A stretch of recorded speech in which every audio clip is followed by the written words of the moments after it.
Hello, everyone, and welcome to the next video lecture for the weekend for AP Government and Politics. So, last time we were in class, which was on Friday, we had finished off on this slide.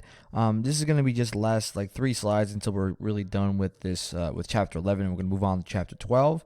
That would be the official end of Unit 4. So, last time we talked, we mentioned how polls are kind of used in different ways, but when you mainly look at polls, they're used for a lot of times the media and for politicians, interest groups, and researchers to kind of get a feeling of what people feel about public policy or certain events that are going on. And that's really the most important thing about polls. Now, as I said in class, polls really aren't the most accurate of things. They're going to say this is exactly how the public feels about everything, but for sure you can definitely say, like when you look at polls about the job performance of a certain branch, they'll definitely give you a sense of how the public usually feels about that branch or how well they're doing their job. So that's what could affect how people elect certain candidates, or how certain donors might give more money to certain candidates, or even how policy could actually change because of the viewpoints that Americans may have about certain things that are being done. And that's probably the most important thing about our representative democracy, is the fact that we have an ability to affect public policy, even though we may not be voting directly on the actual laws themselves. All right, so when you look at how basically public policy does affect the everyday thing. So even when you look at how the tax cuts that happened in 2017, only 3 out of 10 Americans had actually supported that. Even though it still did occur, it did kind of cause resentment amongst a lot of people because not everyone was on board with that. And the same thing could be said about the public opinion on the healthcare for all, right? With Bernie's sense of healthcare, you can look at polls and a lot of people may not agree with it, which is why that most Democrats are kind of looking at it saying, yeah, we cannot support this idea because it's kind of a losing issue having healthcare for all. Okay, so when we look at the final example of how public opinion can change just the response. Now, a response to a specific event. So when we look at Ferguson, we talked about it in class. We look at how there was a major discrepancy between the different racial groups have different ideas of how they looked at this event, or what does this event show them. And I think this event does have changes that occur, because remember, after Ferguson, and it's hard for a lot of people to remember back then, but after Ferguson, there was a critical review of how officers were going to, go along with their duties. As in, there was a wide spanning kind of a reform within divisions of police officers that had made certain that they were to abide by certain procedures before using action with a weapon. And even now we start to see an emergence of, now even I think in New York City, every cop, the thing is, most officers have body cams, so it's like we can all see what the actions of the officer were when going through their day to day. Not saying that there wasn't body cams before, but now there was more of a kind of requirement for that to be for every officer, and that they would be reviewed after these types of incidents would occur. Okay, so before we finish, one question I should ask is, when should elected officials rely on public opinion in making policy decisions, and under what circumstances should they ignore public opinion? So this is a pretty good question. I think that when looking at certain policies that they are implementing or are going to vote on, I think it's pretty important to look at how public opinion is representative of that. As in, if they look at, for example, look at the tax cuts, as in they're debating on doing the tax cuts, and public opinion was saying, yeah, we don't really agree on that, then that's a certain time where you might have to consider maybe not doing it, because you might not be reelected again. For instance, when I think it was in 2017, I think I mentioned this in class, when Republicans had controlled the House and Senate, and they were thinking of creating a new healthcare plan. Unfortunately, they did not have enough support of the proposed plan that they had put in place, because the public was kind of upset about it. As in, they didn't like the plan itself, and they were angry that they would lose a lot of their plans that they had under the Obamacare, and a lot of people were angry and up in arms about it. So they ended up deciding to not get rid of it. Now they're weakening some of the proponents of Obamacare, but they they couldn't just get rid of it completely, because if they did, then a lot of people would be angry with them, and it would probably result in them losing their seats in Congress. Okay, so I might have this question, this FRQ, to kind of summarize Chapter 11 for you, because we did talk about this, and this does look about how public opinion does have certain trends, and how you can kind of say how it shapes policy decisions. Okay, so with that being said, we're going to move on to Chapter 12. Now, the reason why we're kind of transitioning pretty quickly here is because Chapter 10, 11, 12 are all part of the same unit. Unit 4, and they're all it's actually a very small unit. Now, political ideologies, with Chapter 12's on, and it talks about kind of the inner workings of what each party kind of is about. And this is kind of an easy topic, because especially this day and age, where young individuals like yourselves do kind of know the general sense of what the parties believe in. Now, we're going to dive deeper into the monetary policies as well, so it's not just going to be the general party platforms of some of these parties, but this is one of the subjects where, even when you guys are creating your own campaign, you need to have a party platform, is what they call it, where basically it's like a giant list of your policies, in which it covers the wide-spanning issues of the government and social life of United States. Okay, so party ideology is the first section. So if what it is a set of beliefs about the desired goals and outcomes of the process of governance. So this is basically saying, depending on the party you are in, you'll have different policies that go along with that, or different ideologies when looking at what that party believes in. So this kind of goes along with the core values as well. So when we talk about the core values in chapter 10, it kind of talks about how, based on your party, based on your political affiliation, or even organization, you might have different moral values as another person, and that might influence also the party that you are in as well.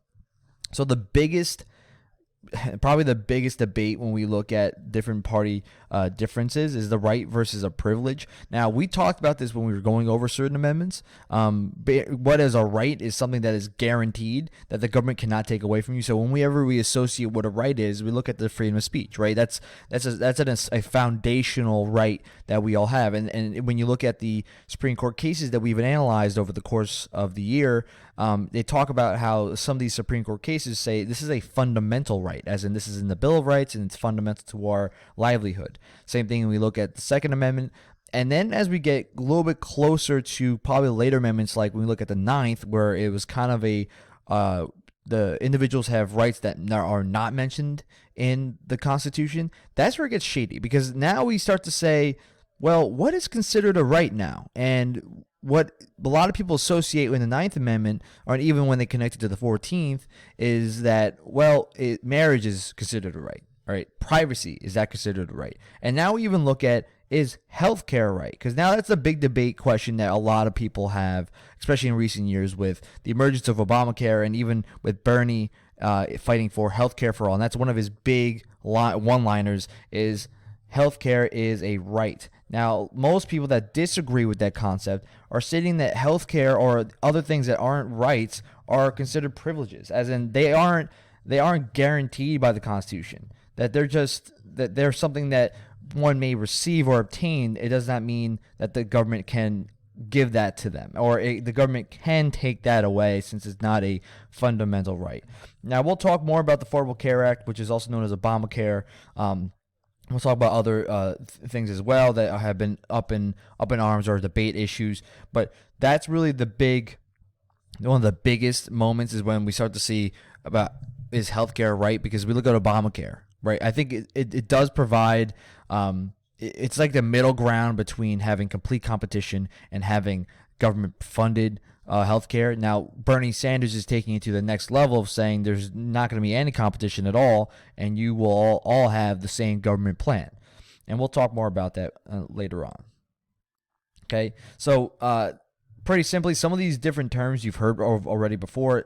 Party identification is just really someone's attachment to a specific party. It's nothing crazy. Conservatism, all right, usually favoring more control over social behavior, fewer regulations of businesses, and less government interference in the economy. So this is usually when you look of a conservative, usually they associate that with many of the Republican Party as a Republican conservative, those people that would rather have less government interference in their lives or even just the economy themselves and just allow them to live their life.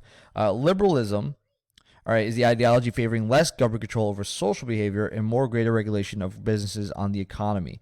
Now, this one can be seen when it comes to Democrats. They connect this to Democrats.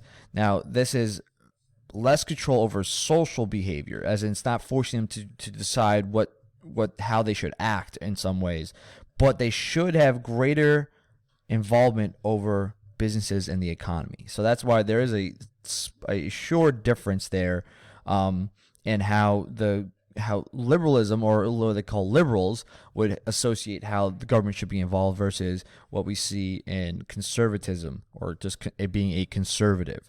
Now, libertarianism is the ideology favoring little government, very little government regulation and intervention beyond protecting private property, individual liberty. So you're like, well, what's the difference there? Well, libertarianism is almost like the extreme of conservatism, as in it's saying that there is very little in government interference at all in any aspect of life. The only thing that they're providing or protecting is the ability to own private property, like the guarantee of the life, liberty, and property. That's it.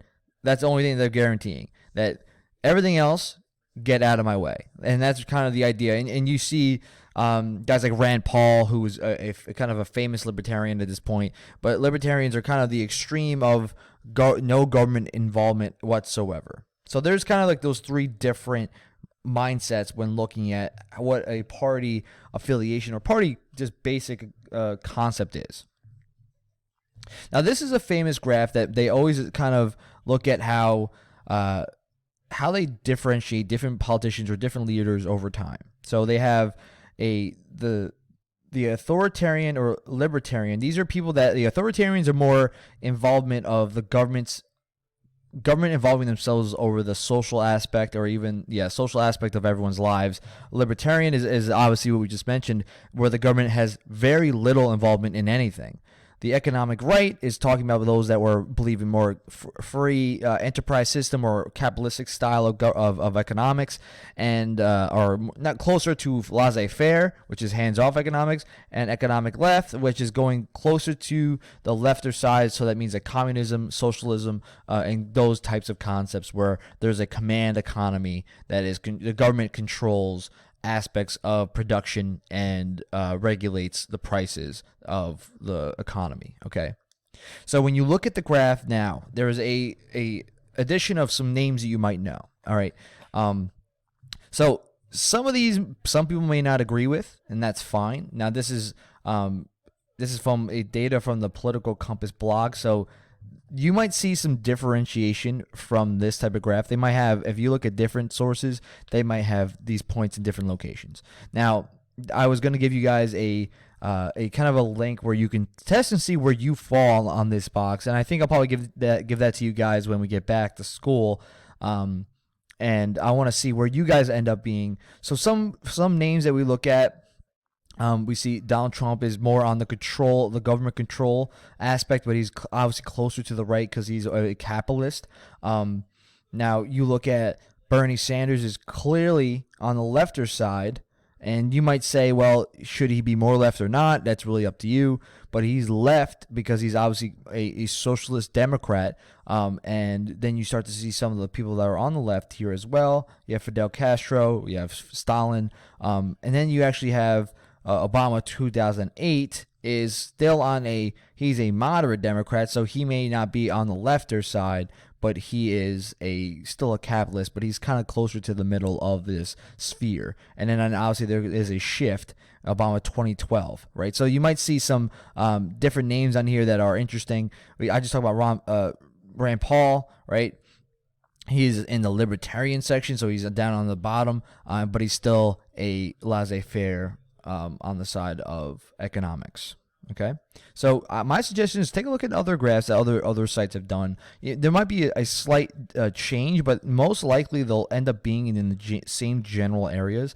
And then when we try to do this ourselves, it'll be pretty interesting to see where you guys land. So this is what they look at, what a party platform looks like. And now this one kind of gives you just a general, some general policies that they might have. And this one might change a little bit more as time goes on.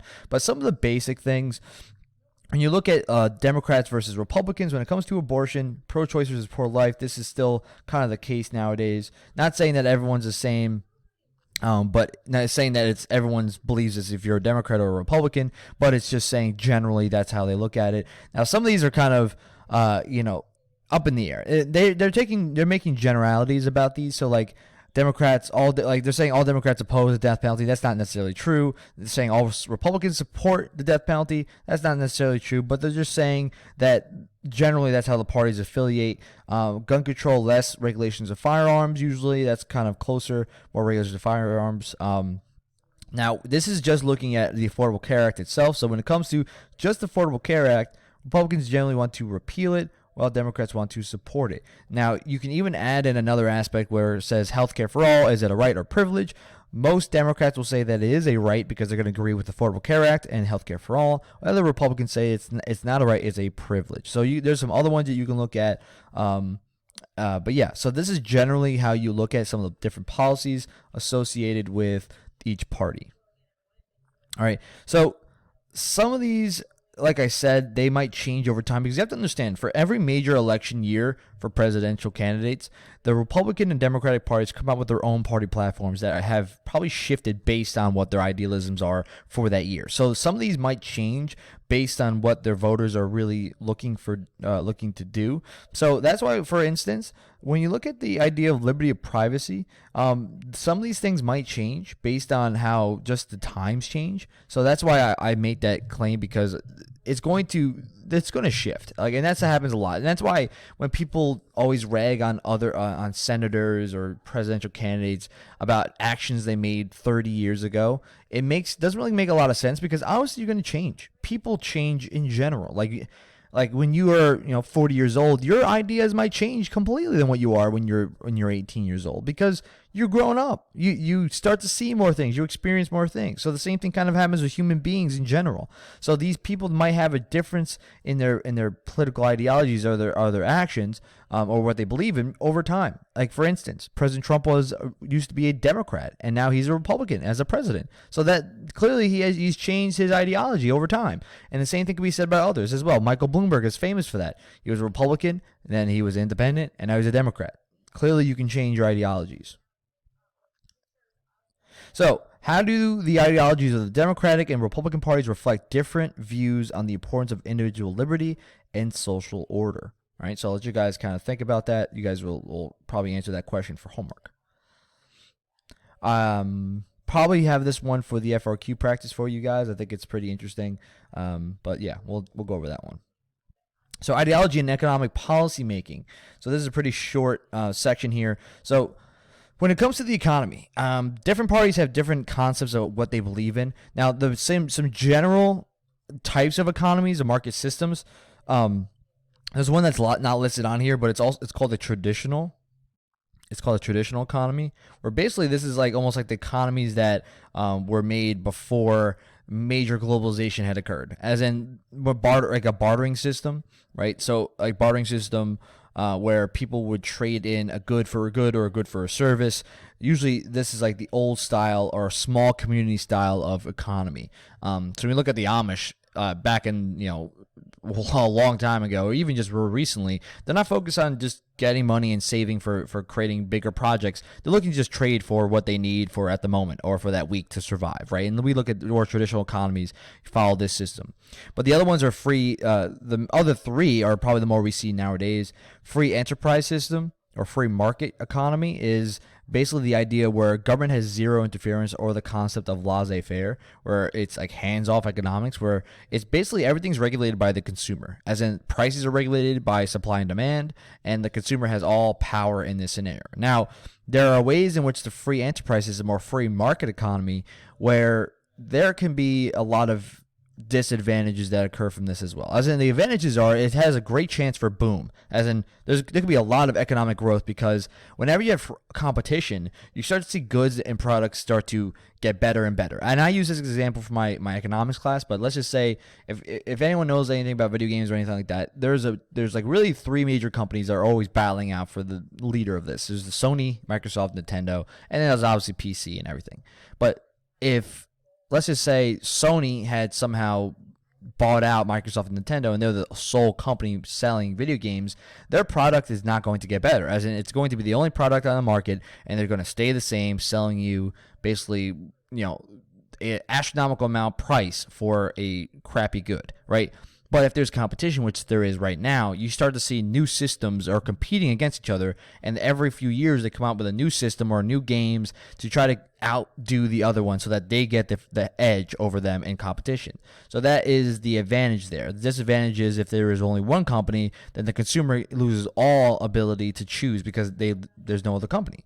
Now, a command or control economy basically is what we associate with pure communism. Now, to this day, there hasn't really been the most purest communist style of government. Now I know that's a controversial statement because some people say, well, Soviet Russia, not necessarily, because they did have some industry in some sense, but they weren't a pure communist country. They were a socialist, as in they were trying to get to a communist nation. And they weren't perfect in that manner. There hasn't been a country where everything was equal, everyone had the same money, same wealth, and all that stuff. Because even in Russia, Stalin was still the guy benefiting from all these things, and he was one single leader. A lot of times, if you look at it like a command economy in perfect communism, everyone would have to be equal in decision making as well. As in, there's not a single force that's controlling everything. So when you look at those famous nations, they're considered technically a more command economy than a market economy, obviously. So probably the closest one I would see to today is North Korea. But even then, Kim Jong-un is still benefiting as a sole leader. As in, if there was no leader whatsoever and everyone was kind of on an equal par, then that would probably be closer to the most purest command economy. So the problem with the disadvantages of a command economy is that there's no competition. It's very similar to that if there was a monopoly, there's zero competition and there basically no room for growth. As in, everyone is staying stagnant. There's no wealth gap. There's no classes. There's no wealth. It's really just they're all staying the same, right? And they're all benefiting each other. So it sounds like an idea where everyone is great. Everyone's sharing each other's wealth. But the problem is you don't really see any growth there. So even if you look at North Korea, their wealth is not increasing at all, and that's why you look at their neighbor in South Korea. They're a mixed economy like us, and their growth is so much better than North Korea. Now, mixed economies. That's like almost all the nations of modern day are mixed economies, as in there is a balance between both laissez-faire or free market economies and command economies. They have a nice balance. Now, depending on the nation and what they are looking for, what their situation is, they might favor one side over another side, okay? And that's normal. That's how every nation decides what they are in general, because some European nations are not socialistic nations. They are mixed economies that favor more of the command economy practices over the free market practices. But they are not socialist nations. They are just mixed economies that favor more on one side than the other. There's not, like I said, there's not one pure socialistic nation at this point. They're all kind of mixed, but they just favor one side or the other. So the way that we measure the kind of the growth or the strength of a of a nation when it comes to economics is we analyze their gross domestic product, or their GDP, and that's the total value of goods and services produced by an economy. And when and this is important, when we have two consecutive quarters and negative GDP growth, that's what we call an economic recession. Now, if it keeps getting worse, then we consider that a depression, which is a worser. Okay. Employment rate is the percentage of people actively looking for work who cannot find jobs. This is something that most politicians will always use to kind of decide how well their economy is doing when it comes to creating jobs. Inflation rate is obviously the rise in prices of goods. So if you look at how more command style economies versus, let's just say, United States, you'll see probably a bigger inflation rate for them. So yeah, I just want to make sure we know those different terms. The CPI is also important as well. You should know that the cost of a fixed basket of goods and services over time used to measure the cost of living. Okay.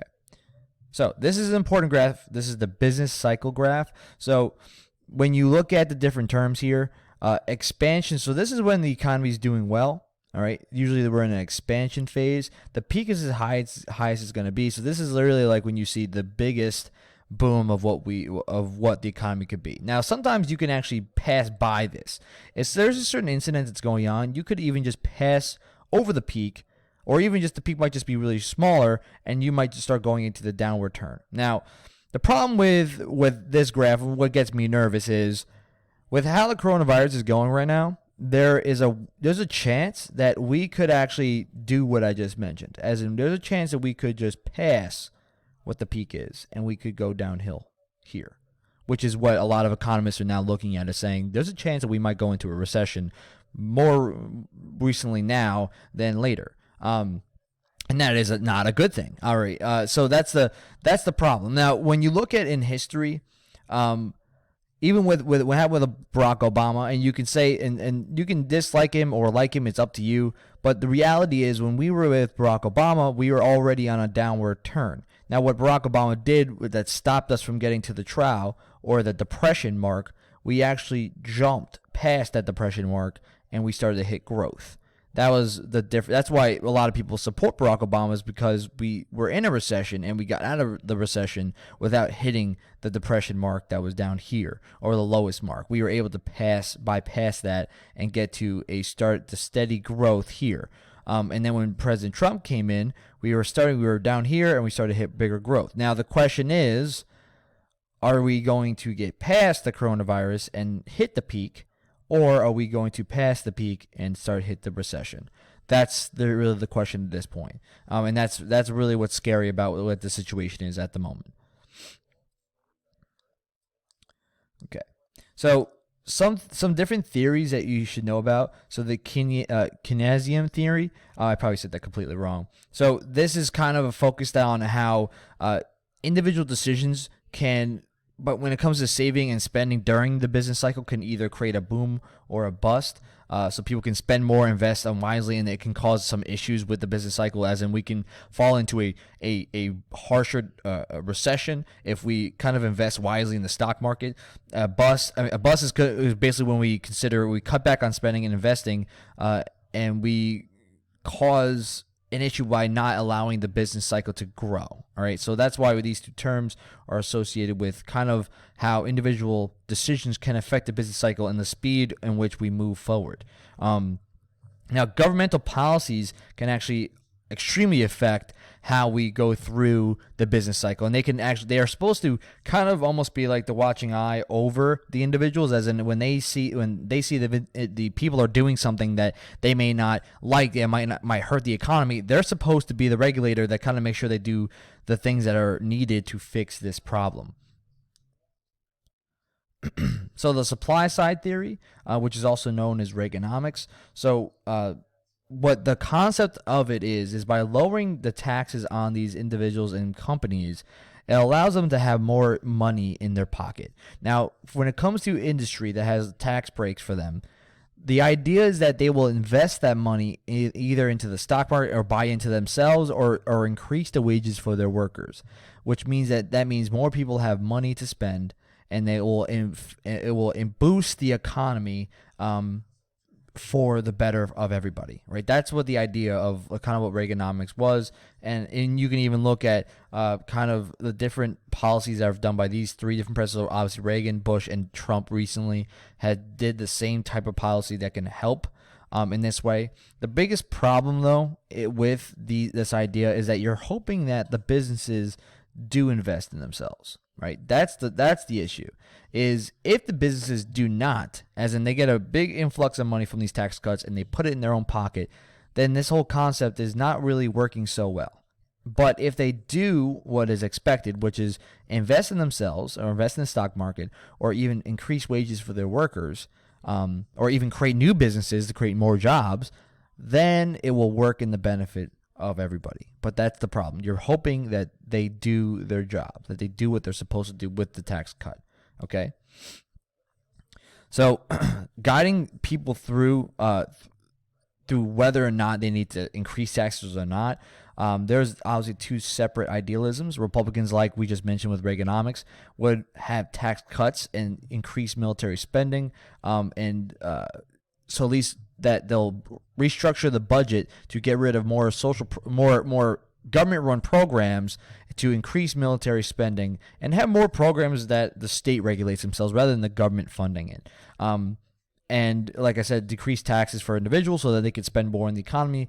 Democrats instead will probably have more increasing budget spending on programs to target inequality amongst people and have taxes on the wealthy, because it's almost like the idea where Republicans are hoping that the businesses can invest in themselves, while Democrats are saying, well, listen, we don't trust you to do that, so we're going to tax you and just fund programs that will benefit the person anyway. So that's kind of the difference between the two.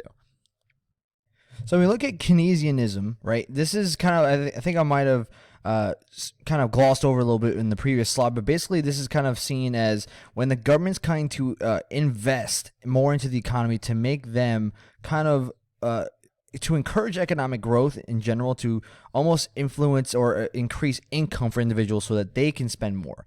That's the more important thing that needs to be known here, is that this is like the idea that the government is going to stimulate the economy by adding more money, that they're going to spend more money on programs to help individuals be able to spend money. So this is kind of increasing government spending inside the economy. And we saw this when we look at how during the Great Depression, right? So this is governmental policies going to inject more money to the economy. So we see this under like the New Deal with FDR, the Recovery Act under Obama, right? So I just want to make sure that's clear before we finish up. So the supply side is what we see as more with like Reaganomics, right? Where we're cutting taxes to encourage businesses to grow rather than increasing government spending within the government inside the economy as well. So that's the big difference between the two, right? Keynesianism is like the democratic view set of how they would help the economy, versus supply side theory is what the kind of more the Republicans' idea is how they can fix the economy or boost the economy. Okay, so last two questions before we're done. What factors make it difficult for the federal government to influence the economy? And what are the similarities and differences between Keynesian and supply side economic theories? And then lastly, I want you guys to try this FRQ and see how we do from there. All right, guys. Well, have a good one. Hopefully, the coronavirus is not going to spread to us, but hell, let's keep our hands clean. Hello, everyone, and welcome to the next